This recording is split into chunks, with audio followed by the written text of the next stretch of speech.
Lakshman sir, आपसे सवाल है कि जिस तरह से जो महिला पहलवान है उन्होंने तो देश का नाम रोशन किया है, लेकिन जो आम लड़कियां हैं, जो आम रास्ते में चलती हैं, बेटी बचाओ बेटी पढ़ाओ का तो नारा अक्सर देते रहती है बीजेपी सरकार, लेकिन जिस तरह से महिला पहलवान के साथ ऐसा हो रहा है, तो उस पे क्या कमी रह गई? और क्या जो जो लड़कियां घर के अंदर है, जो बोल नहीं पाती, उनके साथ भी तो ऐसा कुछ होता होगा, जो बता नहीं पाती? और सरकार जब महिला पहलवानों के साथ ऐसा होते देख रही है, तो पूरे देश में तो ऐसी महिलाएं बहुत होंगी जो पीड़ित हैं किसी ना किसी चीज से। इस पर क्या कहेंगे?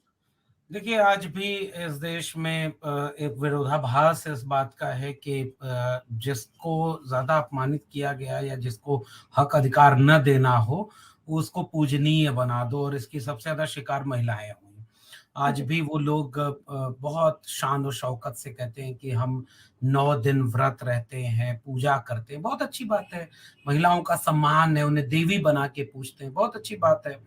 लेकिन देवी बनाने के साथ अगर कोई महिला अपने लिए न्याय मांगे, समानता का हक मांगे, अपना अधिकार मांगे, तो वो देवी क्यों नहीं होती है?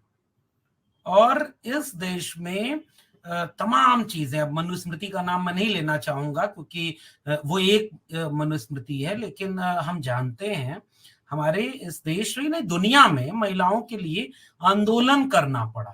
फेमिनिस्ट मूवमेंट का एक लंबा इतिहास है इस दुनिया में। और भारत में अगर आप आएंगे तो आप देखेंगे कि बहुत पीछे जाने की बजाय मैं ज्योतिबा फूले को याद करूंगा कि सावित्रीबाई फूले जब स्कूल खोली और पढ़ाने जाती थी, और उनमें लड़कियां पढ़ती थी, और लड़कियां एक जाति की नहीं थी, सभी जाति की लड़कियों को वो कहते थे कि लड़कियों को पढ़ने से रोकना समाज का नुकसान है। तो पहला, और मैं पिछले दिनों उस स्कूल में गया, वो स्कूल खंडहर बना पड़ा है, जो पहला स्कूल भिड़े वाला पुणे में था। और वो इतिहास इस देश का इतिहास है कि पत्थर फेंका गया सावित्रीबाई फुले के ऊपर, गोबर फेंका जाता था, मैला फेंका जा रहा था। तो ये एक मानसिकता थी, और वो लोग तो मर गए ना भाई। सावित्रीबाई फुले चली गई, उन्हें इतिहास लिख कर जाना था, वो इतिहास लिख कर चली गई कि जब तक इस देश में महिलाओं की कोई बात होगी तो सावित्रीबाई फुले याद की जाएंगी। और बाकी पत्थर फेंकने वाले, मैला फेंकने वाले भी चले गए, मानसिकता नहीं गई। मानसिकता आज भी है। महिलाएं पढ़ने लगी, भारत का संविधान लागू हुआ, बहुत लोगों ने संघर्ष किया, महिलाएं पढ़ने लगी, महिलाएं हक अधिकार मांगने लगी। महिलाओं को दबाने की कोशिश की गई कि वो अपना हक अधिकार ना मांगे। और हम जिस हिंदी साहित्य को पढ़ते हैं या समाज भारतीय इतिहास को पढ़ते हैं, जिसका सिलेबस अभी नहीं बदला गया है, उस सिलेबस में तो ये बातें दर्ज है ना कि बहुत मुश्किल से महिलाओं को तन ढकने का अधिकार नहीं था, लड़के लेना पड़ा। महिलाओं को पढ़ने का अधिकार नहीं था, लड़के लेना पड़ा। महिलाओं को नौकरी करने का अधिकार नहीं था, लड़ना पड़ा उसके लिए। महिलाओं को सती कर दिया जाता था, लड़ना पड़ा कि रोको इसको, ये ठीक नहीं। महिलाएं विधवा हो गई तो विवाह नहीं हो सकता, लड़के लेना पड़ा। महिलाओं को बाल विवाह में झोंक दिया जाता था, लड़के रोकना पड़ा इसे। महिलाओं को अधिकार मिला, वोटिंग राइट मिला भारत के संविधान से, सारा अधिकार मिला भारत के संविधान से। अब 75 साल बाद हर हाथ तिरंगा, हर घर तिरंगा, स्वर्ण आजादी का अमृत महोत्सव, पूजना, देवी, सब कुछ। और इस समय अगर एडीआर की रिपोर्ट निकालें, क्राइम रिपोर्ट जितने निकालें, वो क्या बलात्कार कम होते जा रहे हैं या बढ़ते जा रहे हैं? हर दिन शायद 90 आंकड़े देख लेना चाहिए इस देश के लोगों को, रोज बलात्कार की घटनाएं। कितनी घटनाओं में कोई महिला बोल पाती है? आज मैं अखबार पढ़ रहा था, एक दलित महिला, जो शायद उत्तर प्रदेश की घटना है, और उत्तर प्रदेश तो भाई वहां का मुख्यमंत्री तो ऐसी भाषा बोलते हैं कि भाई ये कर दे, ठोक दो, बुलडोजर चला दो, जाने क्या, जैसे लगता है कानून का राज आ गया है। और उत्तर प्रदेश में कोई दिन ऐसा नहीं हो रहा है जहां महिलाओं पर अत्याचार, अन्याय रुक नहीं रहा है। अब एक आखिरी बात, महिलाएं जो पढ़कर सक्षम होकर के, ताकतवर बन करके बोलना सीख ली है, बहुत तादाद इन महिलाओं की, और फेमिनिस्ट मूवमेंट अपने आप में मजबूत मूवमेंट है। उन महिलाओं में विश्वविद्यालय में पढ़ने वाली महिला डॉक्टर पायल तड़वी, वो मेडिकल की स्टूडेंट थी, और ऐसा शिकार होना पड़ा कि वो सुसाइड कर लिया, उसे हम सांस्थानिक हत्या कहते हैं। कहां न्याय मिला? इसी उसी जंतर मंतर पर हम लोग बहुत, आज से तकरीबन 10 साल होने वाले होंगे, भगाना केस हुआ था, और उसमें पूरा परिवार वहां पर आकर न्याय मांग रहा था, न्याय नहीं मिला। पिछले दिनों हाथरस केस हुआ, न्याय नहीं मिला। कहां है न्याय? और आज ये पहलवान महिलाएं, सशक्त महिलाएं, सक्षम महिलाएं, उन्होंने अपने हुनर से इस देश का नाम रोशन किया है, और वो अगर आरोप लगा रही हैं और उनकी कोई बात नहीं सुन रहा है, तो दिल्ली के जंतर मंतर से हजारों किलोमीटर दूर किसी गांव की महिला, किसी गरीब कमजोर मजलूम किसान मजदूर घर की महिला अगर कोई अन्याय अत्याचार का शिकार हो रही होगी, कौन सुनेगा? न्याय इकबाल से चलता है, भरोसे से चलता है।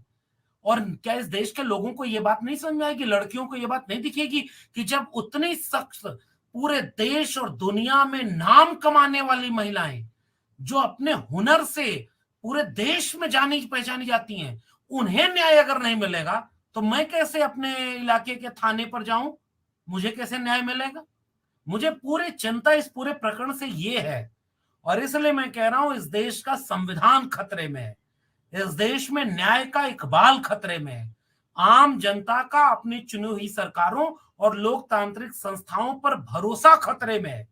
और इन्हें बचाने के लिए तत्काल इस देश के ताकतवर प्रधानमंत्री, ताकतवर सरकार को सामने आना चाहिए और कहना चाहिए कि भाई आप हमारे पार्टी के नेता हैं, मान लिया आप निर्दोष हैं, आपका भी पक्ष हम सुनेंगे, आप निर्दोष हैं, न्याय का तकाजा ये कहता है कि ताकतवर अगर कोई पद पर है तो आप पद छोड़ दें, ताकि न्याय की जांच पूरी हो जाए।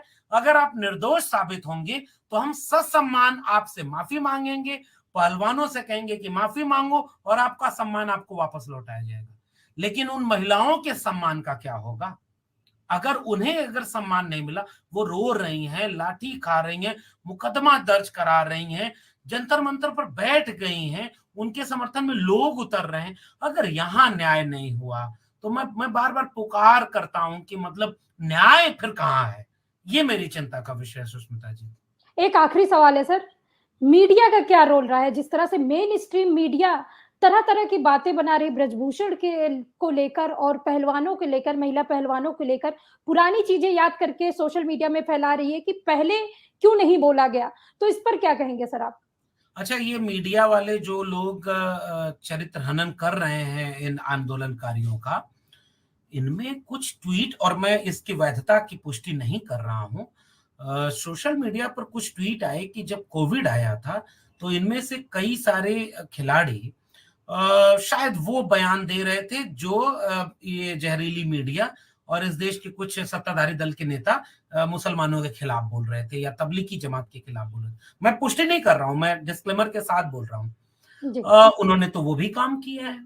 उन्होंने शायद इन पहलवानों ने आज के पहले कोई ऐसा ट्वीट नहीं किया जो राजनीतिक कहा जा सके, जो सरकार के खिलाफ हो, किसी के पार्टी के खिलाफ हो। शायद वो एक अच्छे नागरिक थे, उन्होंने गोल्ड मेडल जीता था, उन्होंने अपने हुनर का प्रदर्शन किया था, तब तो वो अच्छे थे ना। और जैसे ही आज उन्होंने सवाल पूछ दिया, ये बड़े बड़े एंकर उनके खिलाफ डिबेट करते हैं। बिल्कुल। ये एंकर ये नहीं समझते कि इनके अपने ऑफिस में विशाखा गाइडलाइन क्यों बनानी पड़ी थी। ये तो ताकतवर लोग थे, किसी मीडिया घराने में बैठकर, किसी सार्वजनिक संस्थान में बैठकर, किसी सरकारी ऑफिस में अगर किसी महिला के साथ अन्याय और शोषण होता है तो विशाखा गाइडलाइन बनी हुई है। क्यों बनी हुई है? क्योंकि ऐसा होता है। और अगर ऐसा होता है तो ये तकाजा न्याय का ये कहता है कि जांच तुरंत हो, तुरंत एफआईआर दर्ज हो, तुरंत जांच हो, उसका फैसला हो। बिहार में जाति जनगणना होगी कि नहीं होगी, supreme court Patna high court को कह रहा है भाई तुरंत 3 दिन में फैसला लो, तुरंत ये पीआईएल जो दाखिल हुई तुरंत फैसला लो। पटना हाई कोर्ट, आदर्श हाई कोर्ट तुरंत फैसला लेता है, रोको जनगणना, क्योंकि भाई ये जातिवादी हो जाएगा। ईडब्ल्यूएस के लिए जब ये ओबीसी वाले जब कहते हैं कि हमारा आरक्षण बढ़ा दो, तो सरकार कहती है आंकड़े कहाँ हैं? जब आंकड़े जुटाने के लिए जनगणना कराएगी तो कहेगी नहीं नहीं, ये तो निजता का हनन है, ये गड़बड़ है, तुरंत रोक लगाओ। वही सुप्रीम कोर्ट जब वहीं ये पहलवान गए, वो कह रही है कि एफआईआर दर्ज हो गया, अब हटो, ये केस खत्म करो। क्या सुप्रीम कोर्ट के सम्मानित माननीय जज महोदय ये नहीं कह सकते थे सरकार को कि सरकार 1 हफ्ते में जवाब दे?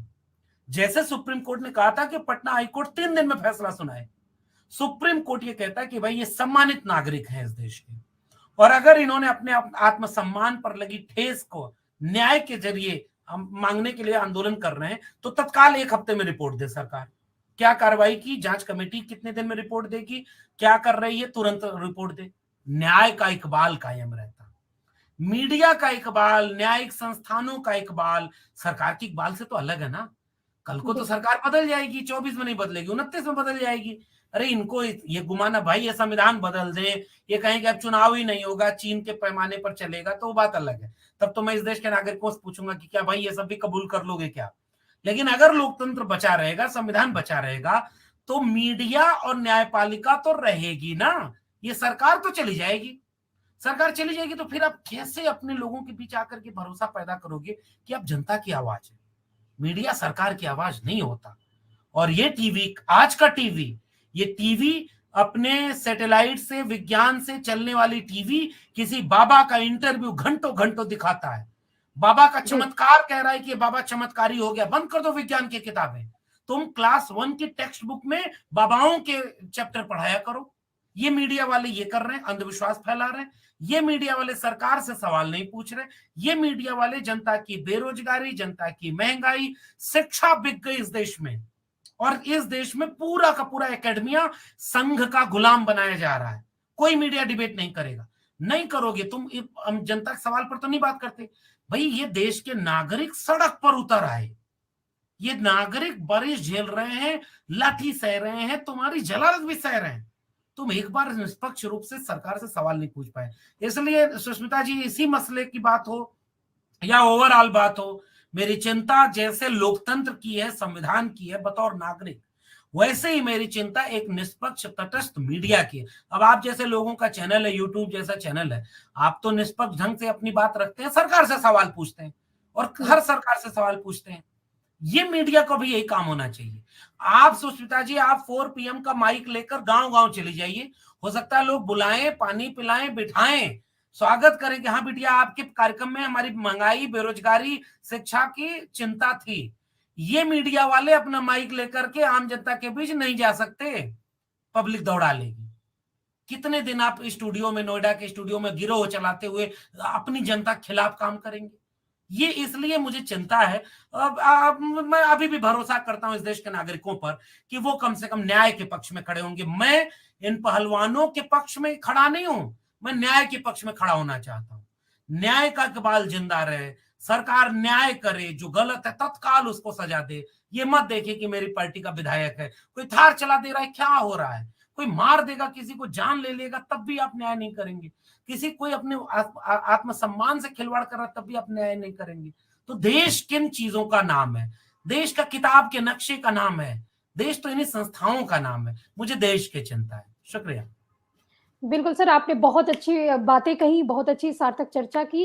इसके लिए बहुत-बहुत धन्यवाद। बहुत धन्यवाद।